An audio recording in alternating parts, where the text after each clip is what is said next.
Welcome back to Let's Talk About Human Rights Show. I'm your host, Jules Allender, with the California chapter of Youth for Human Rights International. This is a show where we talk all things human rights, and specifically the 30 human rights out of the Universal Declaration of Human Rights. And in today's show, we're going to be talking about human right number 29, responsibility. And that reads, 1. Everyone has duties to the community in which alone the free and full development of his personality is possible. 2. In the exercise of his rights and freedoms, everyone shall be subjected only to such limitations as are determined by law solely for the purpose of securing due recognition and respect for the rights and freedoms of others and of meeting the just requirements of morality, public order, and the general welfare in a democratic society. 3. These rights and freedoms may in no case be exercised contrary to the purpose and principles of the United Nations. And in today's show, we have a special guest who's going to be talking to us specifically about that human right and the work she's doing in the area of education and human rights. But first, let's go ahead and take a look at some international statistics on human rights awareness. A recent poll of 23,249 adults throughout 28 countries explored feelings about human rights across the world. One of its core findings was that 43% of people globally agree that everyone in their country enjoys the same basic human right.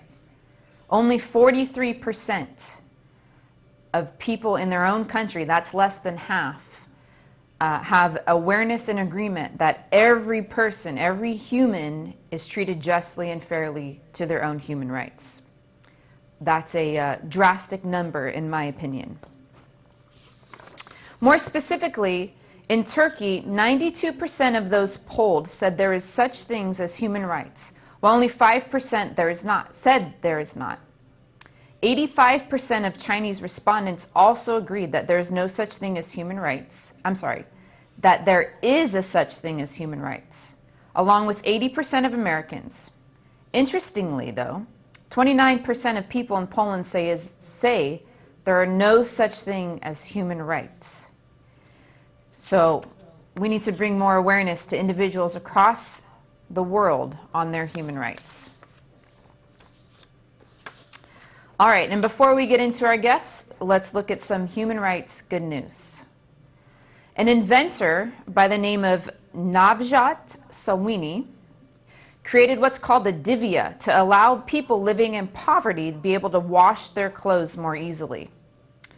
70% of the world's population does not have access to electric washing machines. These machines the divya, which were created by this inventor, are created in the UK and sent to those without access to electricity and water, who would otherwise have to wash their clothes by hands. And a quote from him, he says, "Hand washing clothes is restrictive and painful. The divya allows women, who are usually the primary washers, to have more time for rest." Navjot was inspired to create the machine after witnessing the struggles of his neighbor while volunteering in India after quitting his engineering job in Wiltshire. Since 2018, when he started this project, he has now orders from 15 countries around the world. And he is working towards rolling these devices out in Uganda, India, Lebanon, and Jordan.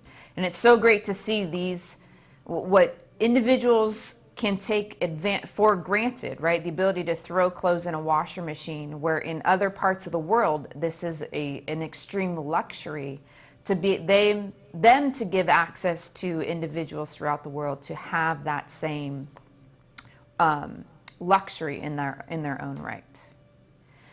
So now let's move on to youth in the news. And we have an incredible story of a Belgian teenager, 19 years old, by the name of Zara Rutherford, who is going to break the women's solo flight around the world.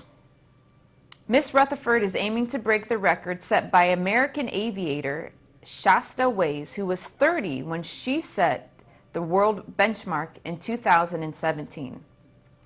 Miss Rutherford aims to fly her flight, through her plane, which is called the Light Shark sport aircraft, over 5 continents and 52 countries, in an aerial trek that's likely to take 2 to 3 months. A 19-year-old on a solo flight around the world that's going to take 2 to 3 months. This is an incredible individual to be able to do this at the young age of 19. But she started early in her flight career. She's been traveling in small planes since the age of 6, began jumping out of them at the age of 11, and started flying herself at the age of 14. She's logged about 130 hours of solo flight. One of her passions and goals is to inspire girls and young women to get into aviation and encourage them to study science, technology, engineering, and mathematics, also known as STEM. So we wish her the very best of luck and look forward to further hear about her travels around the world. And again, in today's show, we're talking about human right number 29, responsibility. And let's go ahead and take a look at that PSA.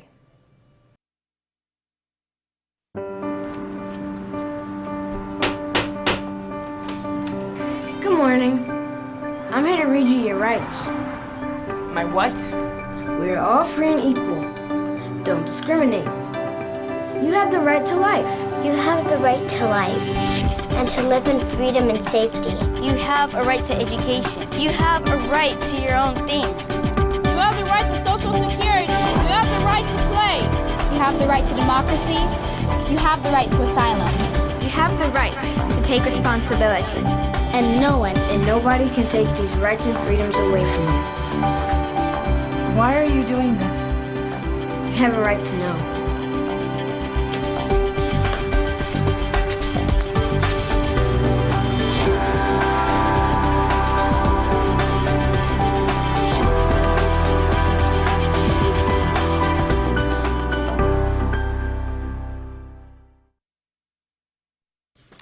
Okay, great. And now I'd like to formally introduce my guests. Tiffany Carpenter, who's an educator at Pasadena High School and has been doing this for many years, and she's going to go ahead and share her story and what she has gotten out with educating youth in human rights. So welcome, Tiffany. Thank you for having me. Yeah, excellent. Thank you for being here. So first, let's find out more about you. What part of the educational system are you in? College, high school, or middle school? I teach high school, Pasadena High School, and I teach sophomores and seniors. Specifically, my class is public service. So I teach students about their roles, their responsibilities, and their ability to make a change in the world. Wow, that's great. And so in that realm, do you find that the students you're teaching are open to the subject of human rights? Oh, absolutely. I'm lucky because my students are cohorted, and so I have many of the same students over again. So for example, the seniors that I have right now, I had them as freshmen, and so I've gotten to watch them grow and develop, and I introduced the concept of human rights to them their freshman year, and then I have the opportunity to build upon that knowledge and develop it and strengthen it as they get older. But yeah, all of my students, when they show up, very few of them have even heard of human rights or know that there is a universal declaration. But by the time they leave as seniors, they are very familiar with it. Wow, that's great. And yeah, I having continued to do this show and talk to a number of educators, one, I find it astounding how little people know, not just students, but just individuals, and even individuals who are working in the area of human rights have no idea that the Universal Declaration of Human Rights even exists, right? But what has really inspired me and is individuals like you who are educators who are working with our youth and the stories they tell about how this really hits home to youth and how they really assimilate the information and, in essence, take responsibility and can vision a world, a society where these rights are an actuality, right? And I think very much that's a large part to how we make change in this manner is getting them while they're young, fully educating them in the area so that they make them their own and turn them out as leaders into society with this knowledge. And so I, before we're even done, when we're just getting started, I thank you for what you do. And I think it's just an incredible amount of work to do it. But the result you get is just amazing. Thank you. I agree. Excellent. I'm curious to know, is there any past particular experience that you have that drove you or led you to this type of work? I would say I actually have a few different things that shaped me and led me to being passionate about rights and laws and equality, justice, and about education. So when I was younger, my dad had severe mental illness, and so he would end up on the streets different times throughout my childhood because he wasn't taking his medication. And so seeing how people responded to him and treated him very differently because of his illness and because of the fact that he was unhoused and he was dirty, right, it made me, I think, develop my compassion for people at a very young age. And then when I was 21, I had bone cancer, and I had a very rare, aggressive type of bone cancer. And it is especially common in young men of color. And so when I was getting treatment, I saw a lot of young men of color that didn't have access to the same type of insurance and the same medical care that I had access to because of my wealth and my privilege. And so they didn't have the same chance of survival, right? And so that hit me hard because these were people, right, that were experiencing the same suffering as I was, and because of this lack of access to basic medical care, they didn't have the same kind of opportunity as I did. And so that, I think, further cemented my interest in just a career helping people. And I worked for the city of Los Angeles doing gang prevention policy for many years, seeing the effect of the inequality, the effect of a lack of access to education that's equitable, seeing the education achievement gap, seeing mothers that were mourning the loss of like a 19-year-old son. And so it was at that time that I decided that education, right, is, in my opinion, kind of the primary way that you can create a more equitable, just society. And that's when I chose to become a teacher. So those are kind of the things that have shaped me on this path. Yeah, those are definite experiences that could shape one viewpoint in the route that you've gone in. Firstly, I would like to, like I said before, I completely agree with you that education is the way, in my opinion as well, that we're going to bring peace, we're going to bring equitable justice, we're going to bring a society where, in essence, everyone can get along and we can move forward, right? And it's instead of moving backwards.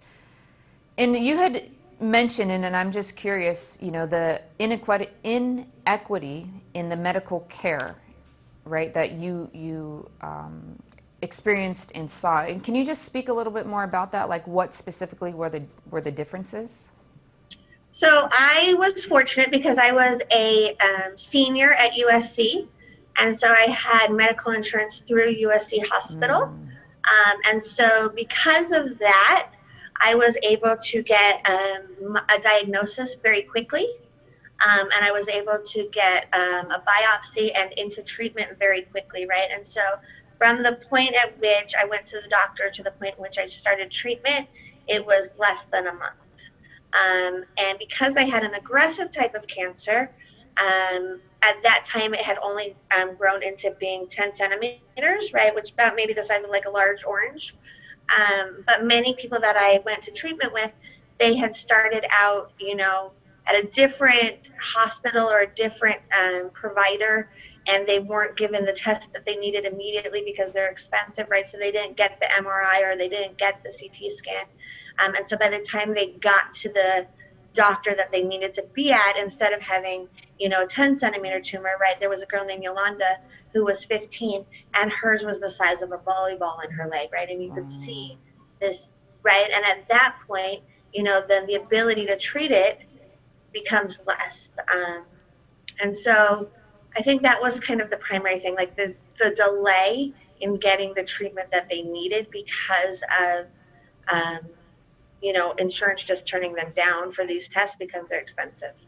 And I think I had doctors that advocated for me. I had doctors that pushed. I had doctors that knew the system and pushed it through, and I had excellent insurance. And because of that, I really think that I had a much more favorable prognosis than people that I went to treatment with, which is tragic and unacceptable to me. Yeah, absolutely. I mean, I think when we're talking about healthcare, and especially in that scenario where it's life-threatening and life-endangering, right? It should be an equitable playing field in that sense. There doesn't need to be such a large disadvantage or advantage in one way or another. But it's interesting that we're talking about education, right? And your insurance came through USC, which was part of your education. And again, just using that platform of education being, a tool, right? And probably an unexpected tool in this case where, you had this incredible insurance because of being at a pristine college. Yeah. Good. So talk to me about how long you've been an educator. So this is my 4th year, so not very long. Good. And I've been at Pasadena High School all 4 years. I did my student teaching at Burbank High School because that's where I live. I live in Burbank. So my first year went well. Second year, I was going along. COVID hit. Then last year, all online, which was obviously a challenge. So this is, really maybe my 3rd year, but technically my 4th year. And I finally feel like I'm getting my footing. Like I'm figuring it out. I'm bending and staying kind of strict where I need to be. So yeah, definitely last year was rough. This year's rough as well. A lot of people are acting like we should be back to normal already. That is not the approach or the philosophy that I have. Many of my students suffered tremendous loss during the pandemic. Just a great loss of socialization, a significant increase in mental health issues. So I'm definitely easing my students back into this year. I think more so than many teachers. But yeah, this is my 4th year in teaching. Well, yeah, you came in and, you got hit hard with a lot of challenges being a somewhat new educator. So, bravo to you to pushing through it. And again, being able to empathize with the situation, that and recognizing that these students, I think, I can only speak for myself, right? But tend to overlook the socialization that school brings to youth, right? And wanting that socialization, and wanting to be amongst other people, and the isolation of it on, like you said, I'm sure, they experience tremendous loss, whether that be loss of a family member or otherwise, or friends, or even just loss of companionship and friendship. It takes a toll, that isolation factor definitely takes a toll. So that's great that you recognize that and you can empathize with that, and you're bringing them along at the pace that they need to be brought along at, not just hit them hard and overwhelm them, and in essence you could lose them. So that's great. And then in terms of the human rights curriculum, how long have you been using that? So I started my very first year. Wow. Ken Shapiro was very present. He was very enthusiastic. And I was like, sure, this sounds great to me. So I started year 1, and I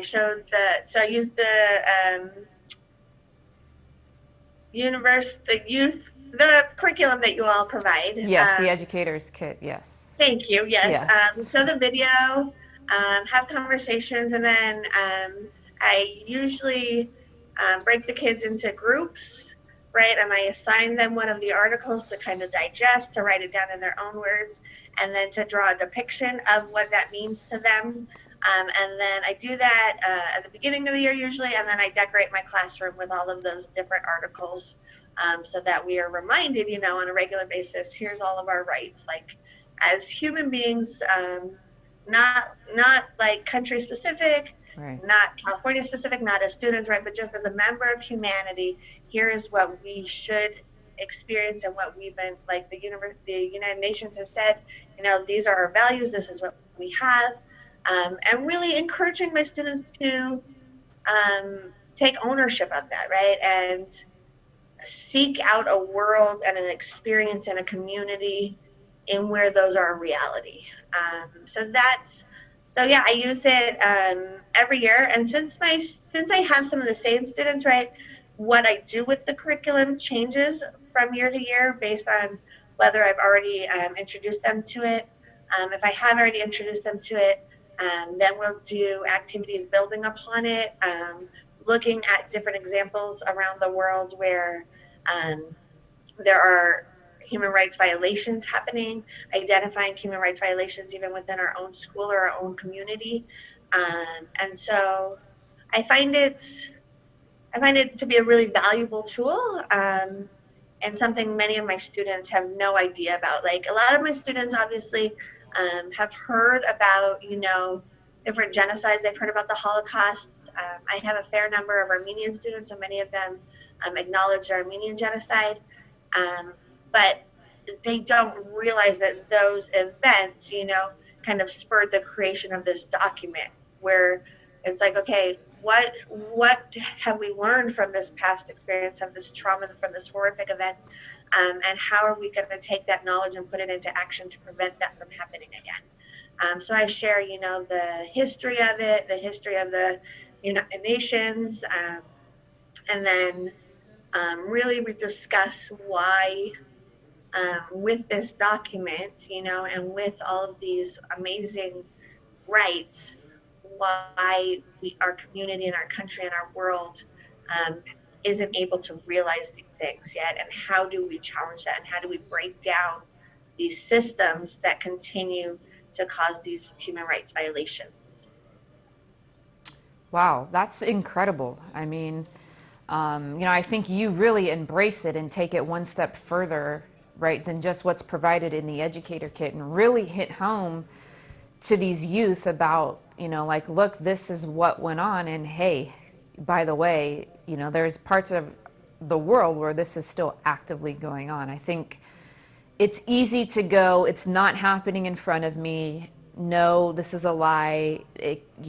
Individuals cannot be this evil, and kind of just turn that blind eye. But, as you know, I'm sure just as well as, we don't necessarily see it, but we understand and know that there are parts of the world where there are severe human rights violations occurring and continuing to occur. And I think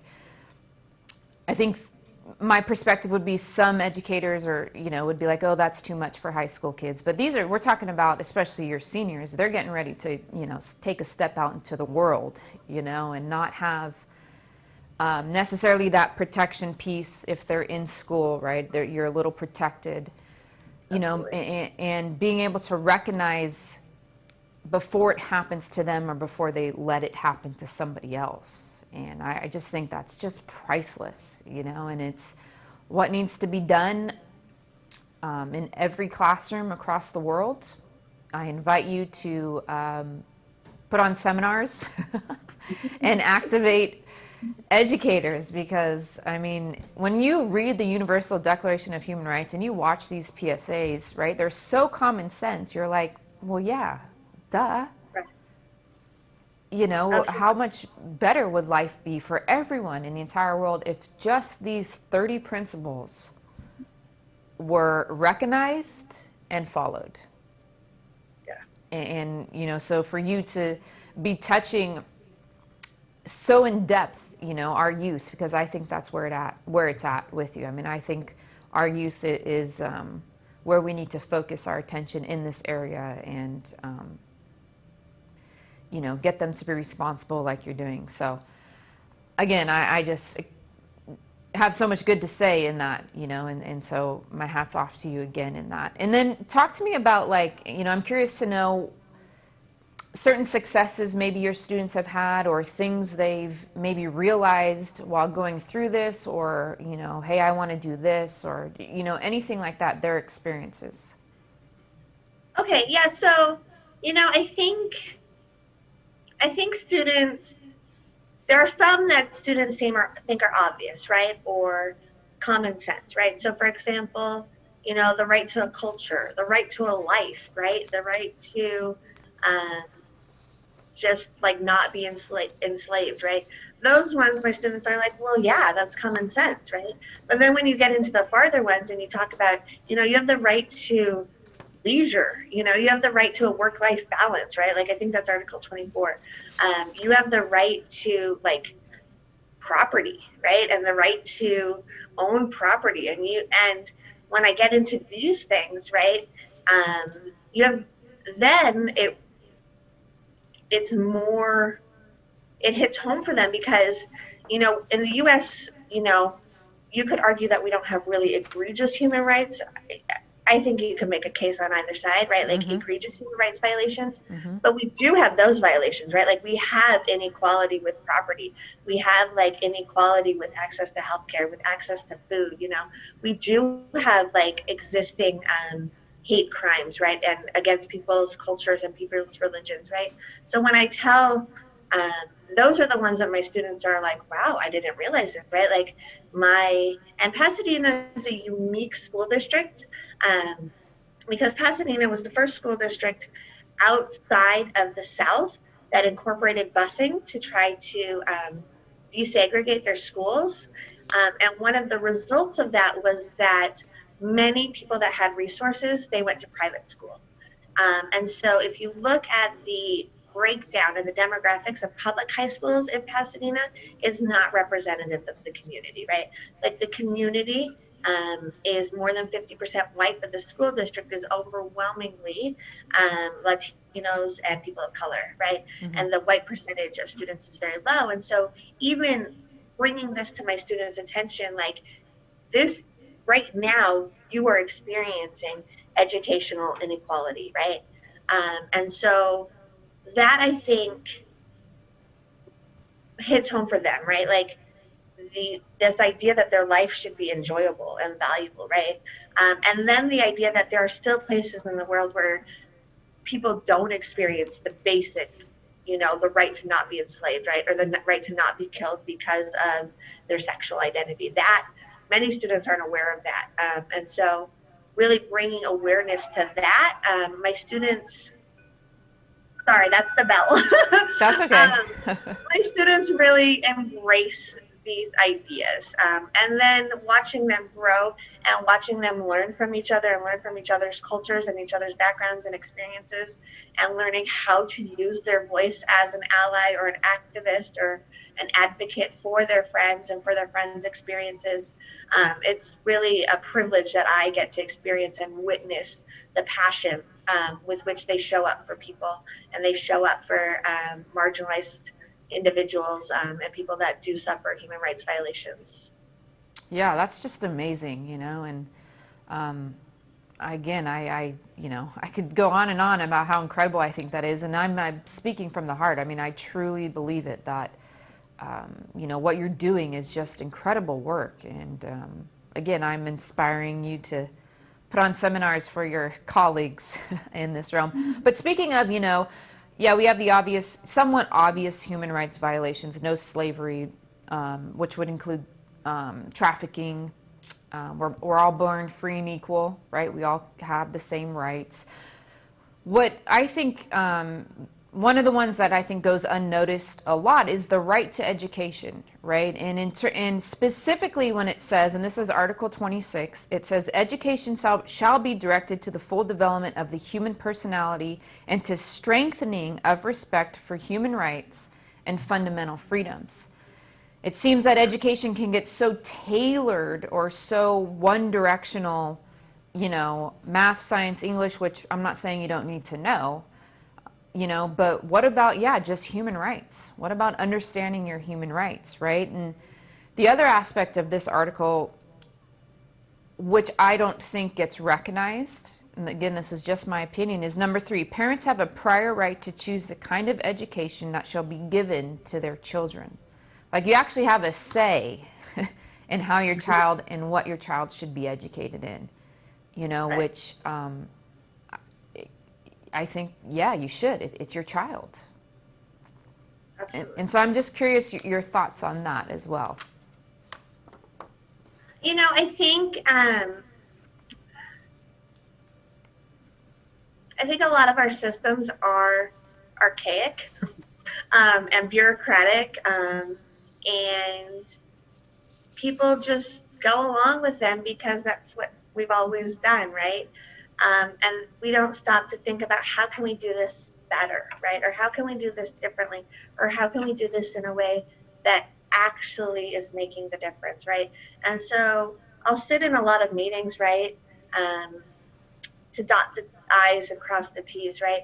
But then I walk out of that meeting and I'm like, what is actually going to change, right? Like, how are we going to make this educational system more relevant and more meaningful for our students, And I think for parents, one of the injustices, right, is that a lot of parents weren't educated about human rights, right? A lot of parents don't know how to challenge the systems, right? How to break down the barriers, how to disrupt, the systemic racism and the patriarchy, and how do we challenge that? And so a lot of people, I think, just trust that education is doing what it's supposed to be doing because it's the government and, they have our best interests at heart, and I am not, I wouldn't call myself a cynic, and I wouldn't say I've worked in politics, and I think that politicians have usually pure motivations, right? But there's so much red tape and there's so much bureaucracy. And I wish that things that were more relevant to our students' lives were embraced and prioritized. Human rights, how to respect people of different genders, how to respect consent, how to have a healthy lifestyle, and what does that mean? How do we put in healthy foods into our bodies? And why does our government allow our student lunches to be garbage, right? And how do we disrupt that and challenge that? And I think I'm doing my little piece, right? But I think there's so much more that could be done to update the curriculum and make it relevant and make it meaningful and really strive to challenge the issues that our society is facing, right? And it's, I don't know if you've heard about this, but there's a teachers pledge to teach the truth, right? And teachers all across the country have pledged to teach the truth because right now there are states in our country that are making it illegal to teach certain things, to teach about systemic racism, right? They're saying, and that's so backwards, right? Like, why are we against teaching the truth? If we don't teach the truth, if we don't teach our history, we're going to repeat it, right? And so there's so much work that has to be done, right? But I'm encouraged. I'm encouraged by our students. I'm encouraged by this generation, by their willingness to engage, by their optimism, by their hope, by their passion. And so I really see, I see a potential for a really bright future with these students. Yeah, that's great. Truth is good. Truth is power. Truth is, it's just, I agree. It's what should be taught. Absolutely. And so I have a question for you, and it's a little long-winded, so I'm going to go ahead and read it. If the United Nations Declaration on Human Rights was more broadly understood and accepted at a younger age, if it was studied in high school, practiced in middle school, discussed in class, how would that enhance society? I mean, education is step one, right? So if everyone is educated about this is the goal, this is the hope that we have for our world, this is the hope that we have for one another, right? I think that would encourage these these articles to actually become reality, right? If this is what I am told I am entitled to, if this is a human right that the international community has agreed upon, right? Then why don't I have it? And how do I get it? And how do I fight for it? And how do I fight for it for my friends and for my family and for my grandma and my abuela and all of the people that I love? How do I make this happen, right? And children don't have the cynicism of adults, right? So if you put this in elementary schools and middle schools and high schools, and you say, this is what we want, and this is what we deserve, and this is the world that we should have, right? Then they're going to take that to heart. And they're going to go and they're going to, push for it and challenge it. And if they see injustices, I think they're going to call it out. And so I think it would make for a society and a culture where more of these rights are realized and they're known, right? You can't embrace a right if you don't know you have it, right? So if you educate someone that this is what you have the right to, then I think they're going to push for it, and they're going to push to make that happen and challenge the systems that prevent them from experiencing these rights. Yeah, absolutely. I would assume, as like what you said, that it would create individuals who could, look at something, a situation or whatever, and be able to rationally and educationally evaluate it. And is this true? Is this right? And then make their own decision based on their judgment, and not be robotic in their decision making and in their actions. And so, yeah, and hopefully we get this done, sooner rather than later, is getting it in middle schools and getting the awareness out and continuing to educate our youth in this area, because as you stated many times, it's the route. Absolutely. And so we ask every guest this question as we're getting to the end of our interview is, what is your favorite human right and why? So that's hard, right? Because I think they're all equally important. But I think mine is number 24, which is the right to leisure, right? The right to play, the right to have fun. And I know that probably seems trivial, right? When there are so many really important ones. But I think for me, that's what I struggle with, right? Like, it's so easy to get caught up in the rat race and to show up at work and do it over and over again, right? And don't get me wrong, like, I think my work and teaching is so valuable and so important. But in order to have a true quality of life, you should enjoy yourself as well, right? And that, to me, right, like, that's the goal. That's the goal. When we can eradicate the enslavement, when we can eradicate the death and the hunger and the poverty and the disease and all of these other things, and we can reach a world where people truly get to enjoy life, then I will think to myself, like, we've done it, right? Like, as a society, we've accomplished where we need to be. And so while I don't think it's necessarily the most important one, by far, it is my favorite. Nice. I agree. Leisure is a must. You must enjoy life. So yeah, it's one of my favorites as well. And so with that, I can't thank you enough. It's been very enlightening to me and to our viewers to hear what you're doing in the classroom for our youth and just what they're getting out of it. And hopefully you are inspiring other educators and even just individuals who have access to youth, right? Whether that be through ministries, through sports, through community centers, to take the time and really delve into this information and educate our youth in their human rights. And, it starts, right, I think in the video, right, it starts close to home. And that's how we create this spread of the word and the education on the materials. And so, again, thank you. I hope to hear more wins and successes that you are having in the classroom in the future. Wonderful. Thank you so much for having me. You're very welcome. And with that, I hope everyone enjoyed our interview today. And as you know, we have our PSAs. And so if you have any PSAs of your own, you can go ahead and email them to us at talkabouthumanrights@gmail.com. Also, if you have any comments, if you'd like to be a guest on our show, or simply different subjects you liked us to talk about, Again, email us at talkabouthumanrights@gmail.com. Make sure you check out our social media platforms. Our Facebook is Youth for Human Rights California. Our Twitter and Instagram handles are at YHRCAL. Drop us a line. Until next time, thank you.